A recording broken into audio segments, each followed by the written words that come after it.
Question journaliste, je représente la télévision de l'Allemagne.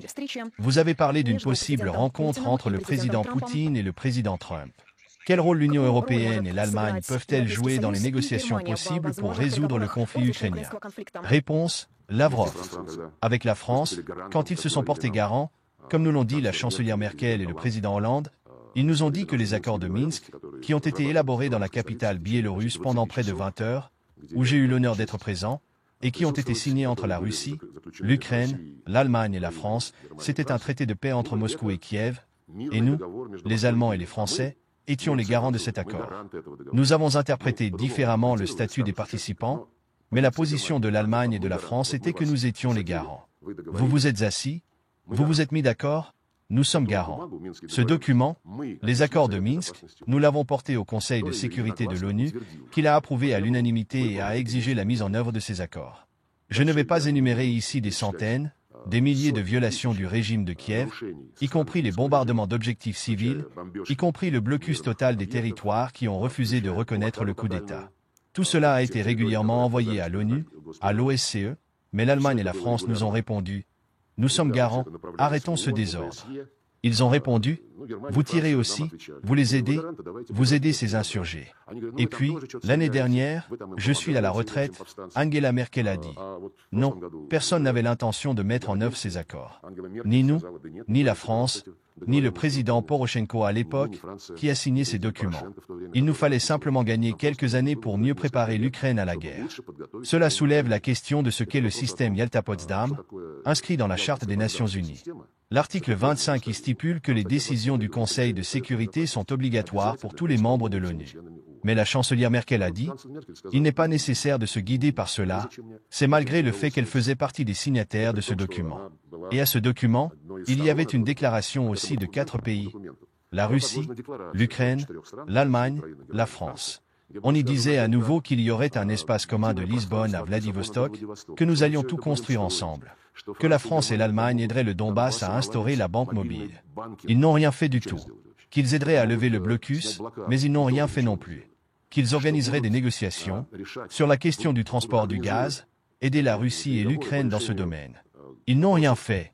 Donc, avec tout le respect que j'ai pour l'histoire du peuple allemand, je pense qu'il a déjà fait sa part à travers l'administration de la chancelière Merkel.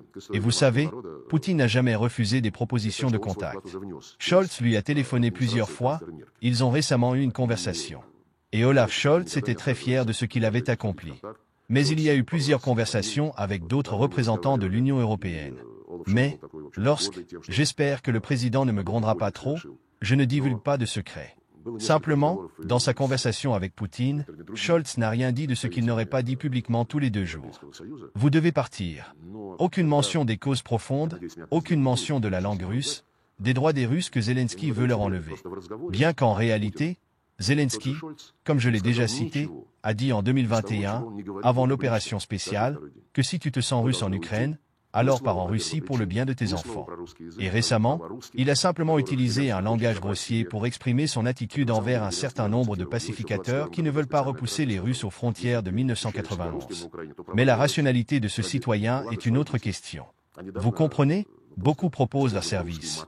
Et la Turquie, qui a déjà été un lieu où un accord a presque été atteint, non, en fait il a été atteint et paraphé. Boris Johnson, qui maintenant écrit encore des livres, a interdit de signer l'accord sur la base des principes convenus à Istanbul. Il y a eu une série de rencontres en Biélorussie, et le président Loukachenko, nous le valorisons, a de nouveau confirmé qu'en tant que voisin immédiat de la Russie et de l'Ukraine, il est bien entendu que les intérêts de la Biélorussie doivent être pris en compte. Et dans l'ensemble, il y a une meilleure compréhension maintenant, pourquoi il y a eu un tel soutien large, un tel intérêt pour les discussions sur l'appel téléphonique, les présences, puis la rencontre entre les présidents de la Russie et des États-Unis. Tout le monde a compris. En fait, il le comprenait depuis longtemps, mais maintenant il commence simplement à le reconnaître, que le problème n'est pas l'Ukraine, mais que l'Ukraine est utilisée, comme il le voulait, et continue de l'être, pour affaiblir la Russie dans le contexte de notre place, de la place de la Russie dans le système de sécurité européenne. Ici, il y a 2 aspects. Premièrement, bien sûr, Les menaces sur le flanc occidental, à nos frontières occidentales, doivent être éliminées comme l'une des premières causes. Elles ne peuvent être éliminées que dans le cadre d'accords plus larges. Nous sommes prêts à discuter des garanties de sécurité pour le pays actuellement appelé Ukraine, ou pour une partie de ce pays qui, jusqu'à présent, ne s'est pas encore autodéfini, contrairement. Depuis la Crimée, le Donbass et la Nouvelle-Russie. Mais, malgré l'importance de cet aspect sécuritaire, le contexte eurasien sera dominant. Parce qu'on ne peut pas dans la partie occidentale du continent se couper de géants comme la Chine, l'Inde, la Russie, le Golfe Persique, toute l'Asie du Sud. Là, il y a des centaines de millions de personnes, Bangladesh, Pakistan. Il faut organiser le continent de manière à ce que les affaires de sa partie centrale, en Asie centrale, au Caucase, en Extrême-Orient, dans le détroit de Taïwan, en mer de Chine méridionale, soient réglées par les pays de la région. Pas par Stoltenberg, qui dit « Nous allons travailler là-bas, parce que la sécurité de l'OTAN dépend de la région Indo-Pacifique. » De quelle manière dépend-elle? C'est ce qu'il a vraiment dit. On lui a demandé « L'OTAN reste-t-elle une alliance défensive ?» Il a répondu « Oui, c'est une alliance défensive. Nous protégeons le territoire de nos membres, mais la sécurité du territoire de nos membres, dans les conditions modernes, dépend de la sécurité de la région Indo-Pacifique. C'est pourquoi nous allons déployer, y compris des infrastructures de l'OTAN.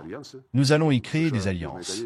Les États-Unis et la Corée du Sud ont déjà une alliance militaire avec un composant nucléaire. Ils l'ont confirmé récemment. Et ainsi de suite. C'est aussi un point intéressant pour les politologues à réfléchir, comment tout cela peut être intégré. Parce que l'approche euro-atlantique pour toute l'Eurasie, je vous assure, c'est une illusion. Sergei Lavrov, dans sa réponse aux journalistes allemands, offre une analyse géopolitique profonde qui dépasse le cadre étroit du conflit ukrainien. Son discours met en lumière plusieurs dynamiques complexes et controversées, qui méritent une attention particulière. Tout d'abord, Lavrov remet en question le rôle de l'Europe, et plus particulièrement de l'Allemagne et de la France, en tant que garant des accords de Minsk. Il accuse ces pays d'avoir utilisé ces accords non pas pour promouvoir une paix durable, mais pour gagner du temps et mieux préparer l'Ukraine à une confrontation avec la Russie. Cette révélation pose un problème sérieux quant à la crédibilité des acteurs européens dans les négociations internationales. Leur double discours sape la confiance non seulement des parties impliquées, mais aussi de l'opinion publique mondiale. Cela rappelle l'importance, dans toute médiation, de la transparence et de l'engagement sincère pour garantir la crédibilité. Ensuite, Lavrov affirme que le conflit ukrainien n'est pas réellement centré sur l'Ukraine, mais qu'il s'inscrit dans une stratégie plus large visant à affaiblir la Russie. Cette déclaration met en évidence l'Ukraine comme un outil dans une lutte de pouvoir entre grandes puissances, reléguant son rôle de nation souveraine au second plan. Cela soulève une question cruciale: comment les États peuvent-ils préserver leur souveraineté lorsqu'ils se retrouvent au centre de rivalités géopolitiques mondiales? Par ailleurs, Lavrov critique sévèrement l'inaction de l'Allemagne et de la France concernant leurs promesses faites au Donbass.